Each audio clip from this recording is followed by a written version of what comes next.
Okay guys, so this is the second video in the city sketching or outdoor sketching series. Now, of course, I think the most obvious question is going to be, well, it's an outdoor sketching series, how am I not outdoors? Now, I live in Jersey, so the winter outside is not that friendly or conducive for drawing outside. But then again, I think it's for the better also, because you can consider this like the classroom practice, and then you'll apply this outdoors, and hopefully when the weather turns, I can actually go outside and demonstrate some of the things that I have discussed in the in these videos. Now, there's a couple principles I wanted to tackle, but I decided in this video I'm just going to go with framing. All right, I'm just going to do it a step at a time in terms of the different elements and principles and little tips that I think are useful to consider when you're sketching outside. Of course, in this one I'm going to talk about framing. I was deciding if I should talk about using shapes, but I think I'll leave that for another video. So what I decided to do was to print out some of the pictures I normally take. Now this is a photo that I took. I have tons of these. I'm always taking pictures almost everywhere I go. I'm like a maniac when it comes to taking pictures. Everywhere I go, I'm always snapping stuff. If I see like a building like looks really cool, I may do a little sketch, and then I may take some pictures and further that study. And that's something you could definitely consider as well. Like, sometimes you may see a scene and you may do some sketches, but sometimes you may want to further it or develop it a little bit more, and you don't have the time, so just take a shot and take it home and continue. So I have like hundreds or thousands of pictures that I've taken wherever I go, locally, wherever. It's just good practice.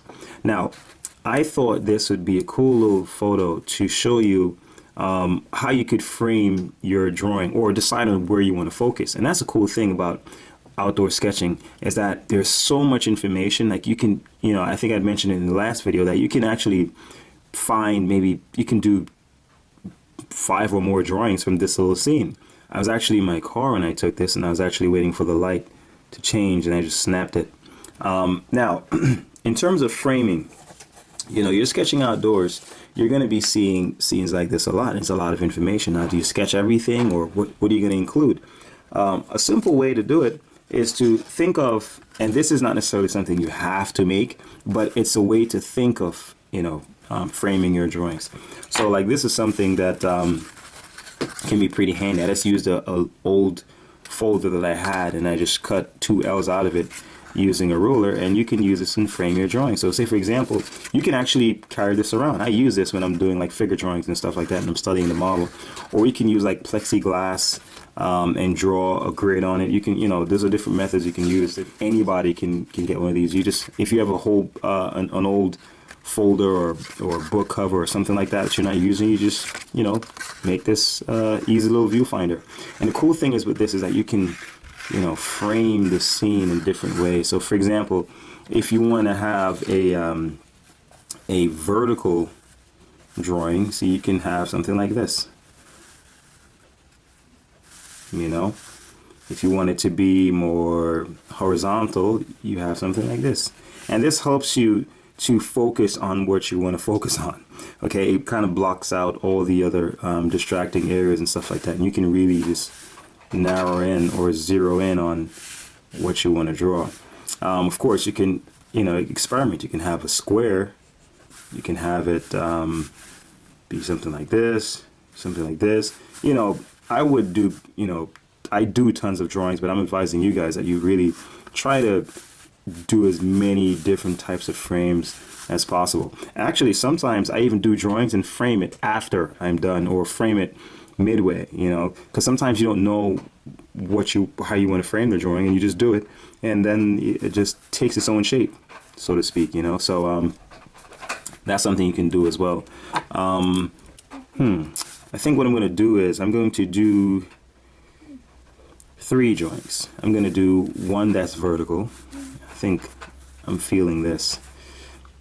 Yeah, I'm going to do one that's vertical, one that's horizontal, to kind of like do a snapshot of this scene going across, and maybe do a square one that will zoom in on something. Maybe it could be something like this, or this. something like that. But basically, I'm showing you that you can focus on different amounts of information and deal with it in different ways. Let's say I'm going to make one. Yeah, and yes, I'm going to do it in pencil first, and then I'll knock it out with ink afterwards. So let's say that's my vertical. That will be my vertical drawing. Now I'll have a horizontal one. Let's see how that works. Horizontal one here, and let's see, I have a square one here. This will be like a detailed study about that. Yeah. All right.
Notice what I did too.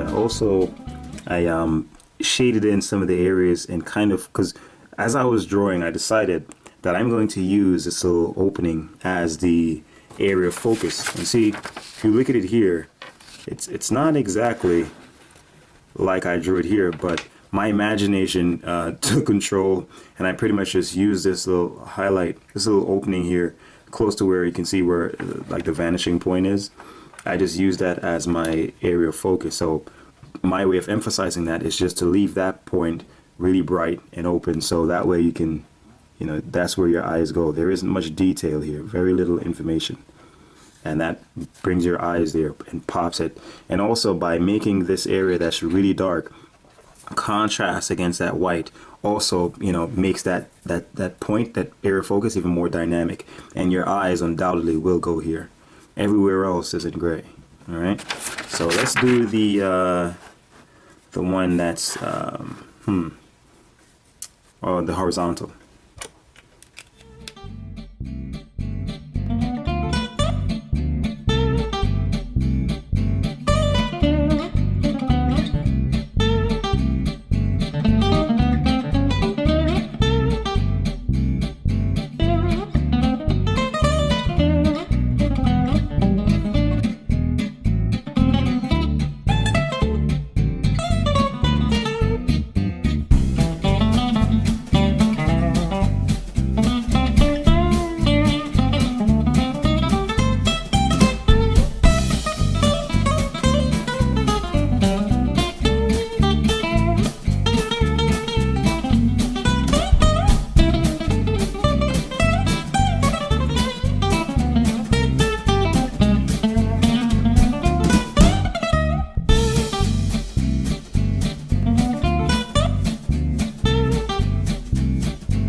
Okay, so for the third one, I am going to just do like a detailed drawing. So this shows you that sometimes you can see a scene like this, and all that may fascinate you may be this fire hydrant, you know. It could be that simple. So I'm going to just do like a zoom in or like a detailed drawing and let you see that you can, you know, focus on small things as well. Your drawing doesn't have to be any big, elaborate anything, all right?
Yep, and that's pretty much it. So at least you see how I, you know, use this one image and got 3 different drawings from it. One with a vertical frame where I just pretty much just cropped this area, and one with I just cropped a little scene here, and then I just did like a little close-up of the fire hydrant. You know, so that's definitely a way you can approach your drawings and find different ideas and not necessarily, you know, be overwhelmed with all the information you see. All right, so you can pick and choose what interests you, and within that area of focus, you can create your own little composition, and even then, you can still incorporate things, take out things, and play with it. All right, so hopefully this was helpful and something you can apply to your own drawings.